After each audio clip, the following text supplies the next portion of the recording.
Hi everyone, welcome back. This is part 2 of my testing of the Kona Electric 39 kilowatt hour. It's the premium specification that I'm testing. In the last video, basically I ran out of time and I thought I'd need to split the video into two. So this part 2, is testing the efficiency side of the car. We're also going to have some 0 to 60 times as well. And just as a reminder of the results that I achieved in my own 64 kilowatt hour Kona, these are the efficiency numbers that I achieved in the various modes and regen levels. So anyway, we've reached the point where I do some resets on the miles per kilowatt hour, and we're going to go for some tests. So my testing before showed me that there wasn't a lot of difference between sport, comfort and eco mode, so it doesn't really matter which mode you're in, and also it didn't really make a huge difference what regen level I was in. It surprised me that regen level 1 gave me the best results, and I think that was to do with balancing the amount of anticipation that I could get in my driving style to the roundabouts. So I'll go off in comfort mode to start with regen level 1, and then I'll swap to sport mode and do regen level 3, and that gives us two comparables that we can compare to the results that I achieved in my car.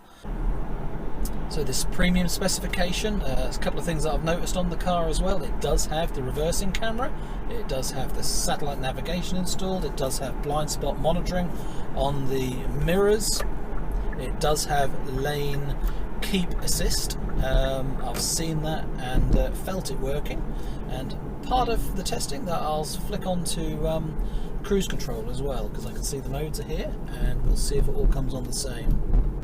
Because I haven't read the manuals, I haven't worked out in all the manuals what the differences are. I want to find out, I want to know what I feel are the differences, and if I miss anything, well, I obviously didn't notice anyway, so that's my idea of doing this test. I haven't done a huge amount of research, I've just got straight in, blind, and want to know what the differences are.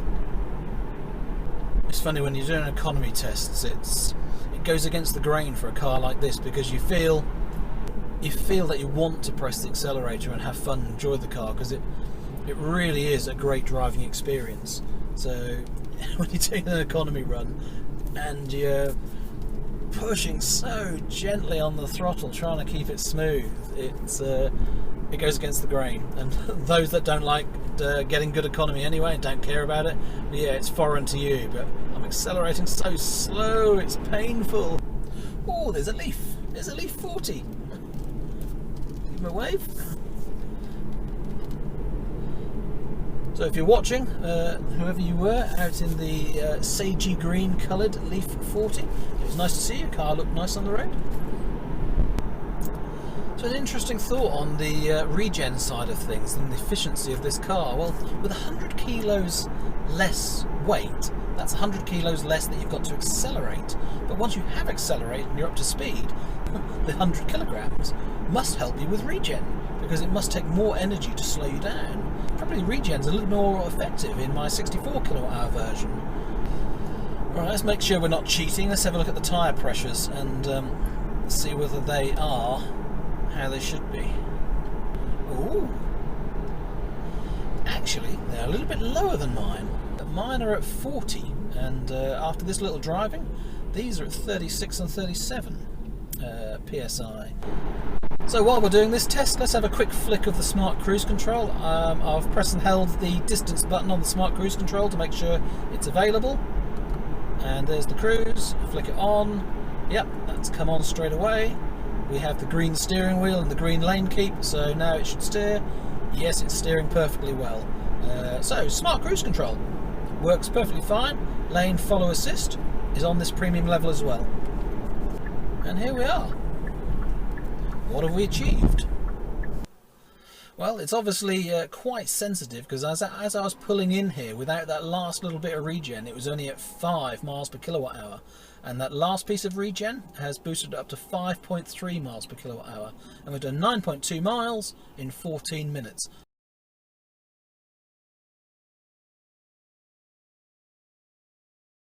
Drive mode, we're going to go in sport this time and regen level 3. So in sport mode, we've just lost 3 miles of range. That's all going from comfort to sport on the GOM.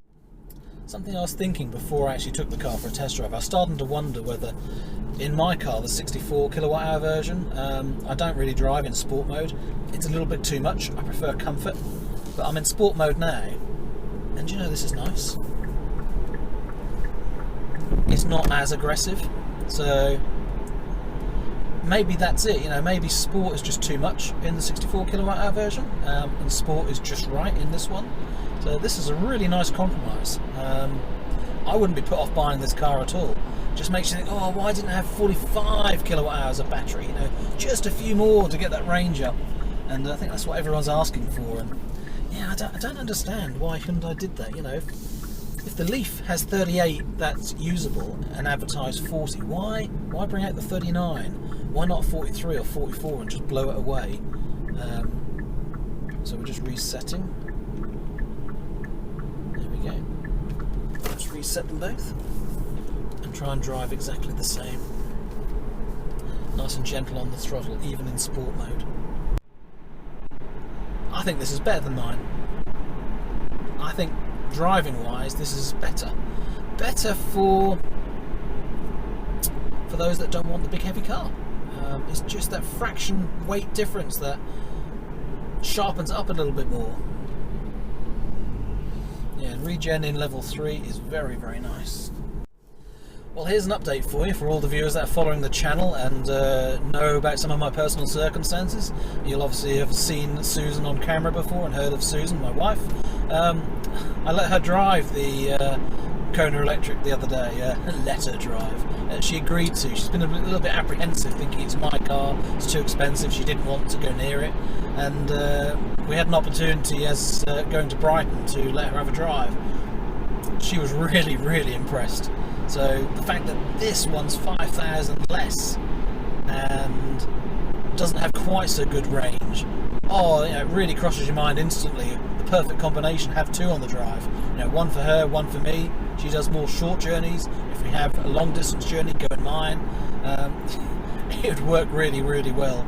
Yeah, she really enjoyed the drive. She thought the performance and the regen braking would be uncomfortable, but she was used to it instantly. Really, really interesting to see her thought on the Kona after she's been driving around in a Renault Captur lately. It's so much rougher and lighter and less enjoyable to drive than the Kona, so she really picked that up instantly. Okay, so we're now coming up to the halfway point. A good indication of how we're doing. We're at 4.6 miles per kilowatt hour. I'm quite confident that this is going to be a slightly better result. One of the interesting things of already having one of these cars myself personally, and now having the second car from Hyundai, is I can compare the rights and wrongs, can't I? And yeah, a couple of faults with my car. I noticed there's a rattle noise coming from about here, and other people have said they can't hear it, but if the windows are down you can't hear it, if the radio is on you can't hear it, if you're talking you can't really hear it. But because the car's nice and silent, if you're on your own and you're driving along nice and quietly, you've got a nasty little rattle there which just bugs me because it's right in your ear, and I've got quite sensitive hearing. But in this car, the press car with less miles, it's even more pronounced. The rattle is definitely there. So it looks like Hyundai have a bit of an issue there with rattles from this side. Either that was a great coincidence that two ceramic blue Konas, different battery sizes, different spec levels, have the same rattle in the same place. So I would like to get that fixed. So that's one of the items I'll want taken back to the dealer. Something's not right. The other thing I've noticed is I've tried the hatch on this, opening and closing, to see whether this has the same sensitive issue that mine has. Mine doesn't always close all of the time and takes a good hefty sort of slam to get it to close and actually click onto the lock, where this one is actually better. I've done a little bit of picture taking to show the difference, but the panel fit of the hatch looks better to me. There is less of a gap, and as you're unlocking it, you can feel that it's unlocking and not springing forward, so it's not more loosely on the latch than mine is. So the hatch on this one feels better than mine. Mine doesn't feel as good. I also notice the hydraulic struts on this, they're not as strong, so you don't have to slam it as much, it's got more flow on it. So as you're closing it, it's using the weight of the lid and closing itself, where with mine the hydraulic struts have more resistance in that hydraulic side of things, so my actual rear boot lid feels heavier. So yeah, mine's not quite right, this one's better. So I'd like to get mine into the dealer and get that resolved. For those people that are sending their car into dealerships and the dealers are sending it back saying we can't find a problem, well, I've just compared side by side two of them. This one's right, mine's not. So if you've got an issue, then the issue that the dealer probably has is they haven't got another Kona to compare it to. They don't know the difference. But I can assure you, mine isn't right, this one is how it's supposed to be. So whether it's that hydraulic resistance making the difference, or whether it's the panel alignment, or the combination of the two, that's what needs to be changed, in my opinion. Oh, that's not good. We've got a tractor, as we say in Norfolk, a tractor. So we're going to have to actually overtake something. I'll try not to put my foot down. I haven't even thought about that, you know, for my worldwide audience, people all over the world watching this. Thank you for watching, by the way. You must have a giggle sometimes at my accent when it comes across quite strongly. The Norfolk accent is a little Australian at times. We slur our words and we drop a load of vowels all over the place. But I had lost some of it moving to Peterborough. I spent nearly 30 years over in Peterborough, and now I've come back to Norfolk. It comes out when I'm saying things like petrol and swaffen and things like that, which you probably haven't got a clue what I just said, but yeah, have a giggle at my expense, I don't mind. We're carrot crunchers over here, Norfolk farmers in the UK. So here we are, we're at the point where I'm going to pull in, and we're at 5.1 miles per kilowatt hour, slightly better than it was, and we need to get all that regen. I'm guessing it's going to be about 5.4.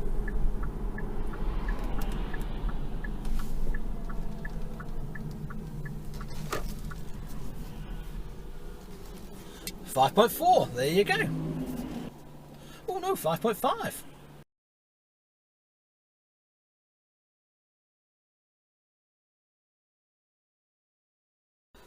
So there you go, there's proof that sport mode can be more economical than eco mode or comfort mode. We just achieved 5.5 miles per kilowatt hour, and that's definitely better than I remember getting out of my 64 kilowatt hour. So things are working out exactly how they're supposed to. The numbers are making sense.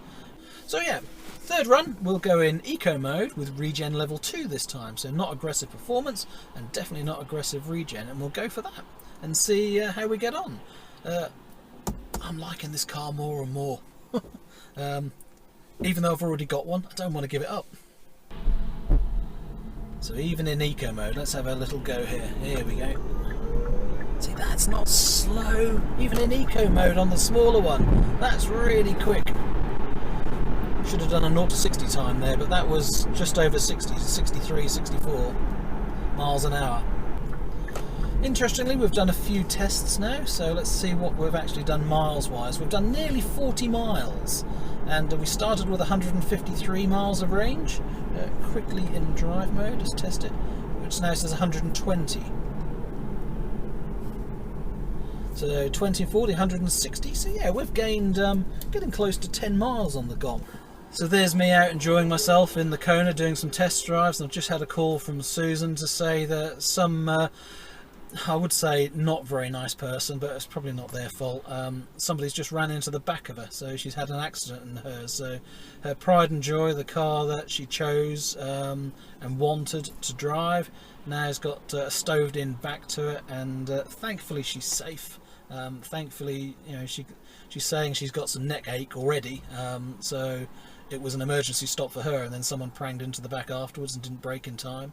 So yeah, not a nice piece of news, but thank God she's safe. Thank God our daughter's safe as well in the car, and the car's still drivable, so it could have been worse. But now all the hassle of the insurance and the repair, and it's not going to be the same. She's not going to like it. She'll probably want to change it. Maybe she'll want one of these. Anyway, so a little bit of sad news there while I'm doing the testing as well, which just goes to show, doesn't it? You know, these accidents happen any time, and you've really got to have your eyes open and keep your distances to people. You know, it wasn't Susan's fault whatsoever. Someone braked in front of her. She had to brake hard to stop hitting them. It's all because a truck was coming on a narrow road and there wasn't enough room for it. So yeah, it's one of my pet hates: buses and trucks driving on roads that they don't fit. You know, it's not on. It shouldn't be the case. You know, there's nothing happened to that truck driver. He's not involved, and yet he's the one that actually caused the accident by taking up all the space on the road. You know, they don't have to use the same trucks that they use on motorways on narrow country lanes, do they? So, you know, yes, it would put transport costs up using smaller trucks, but I think all vehicles should be suitable for the road that they're driving on, and if they're not, they shouldn't be on it. Anyway, thank God she's safe, and right, let's get back to this. What are we doing now?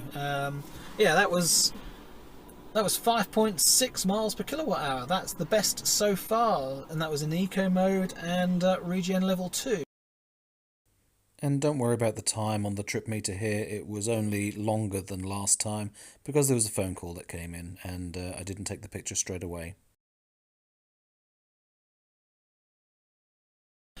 Next test, what I'm going to do is I'm going to do exactly the same, which is the best result so far. Keep it in eco mode, and this time I'm going to have it in coasting, no regen, and see if I can do better that way. What we'll do is we'll stick it into sport mode. We're in a lay-by here, so I know there's nothing coming behind me, nothing's wanting to come out. So I've got it in sport mode, there's nothing coming. 3, 2, 1, go. 30, 40, 50, 60 miles an hour now. That's pretty quick. Not as quick as mine, but pretty quick. Well, in fact, I think when I said now it was on 62, it's going up so quick. So we've got another test we can quickly do here. I'm doing 29, doing 30 miles an hour, foot down now, 40, 50, 60.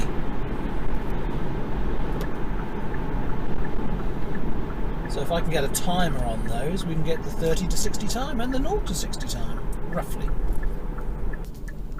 Okay, and we're back at the reset point. Eco mode, regen level 0 for coasting. So the only regen braking we'll get is when I'm actually using the brake pedal. Okay, so there's the lay-by, lift off because we're in coasting mode.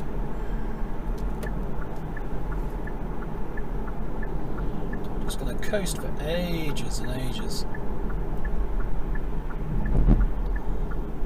And we're going to have some regen using the brake pedal.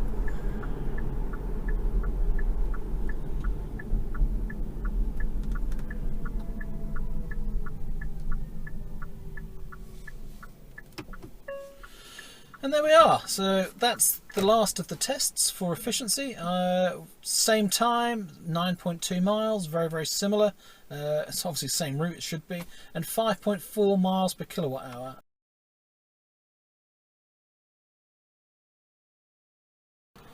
So my driving style for the whole trip so far is 97% economical, 2% normal, and 1% dynamic. I'm quite surprised it's only 1%. I've been putting my foot down a fair bit. And over the entire 58 miles we've done so far, 4.9 miles per kilowatt hour. 5 miles per kilowatt hour is easily achievable in this, probably just slightly easier, and that's what I was expecting. Let's try another 0 to 60 acceleration, shall we? Nothing coming in the lay-by, it's come to a stop. Nothing coming on the road. 3, 2, 1, go. Definitely got a thump in the back as you go for it. That's 40, 50, 60 now. It's a nice car. Yeah, sport mode is definitely more user-friendly, shall we say, in this car. So I thought I'd end the test with a repeat of the city driving test that I did in my 64 kilowatt hour version, and I achieved 7.1 miles per kilowatt hour. So that's 0.4 miles per kilowatt hour better than the 64 kilowatt hour. So I think we'll leave it there for today. The tests have definitely concluded that this little car is a gem of a car, which is what I thought it was. If you can't quite stretch to the Premium SE and you still want the great Kona Electric, this is a great car. At the premium level specification, I wouldn't be put off at all.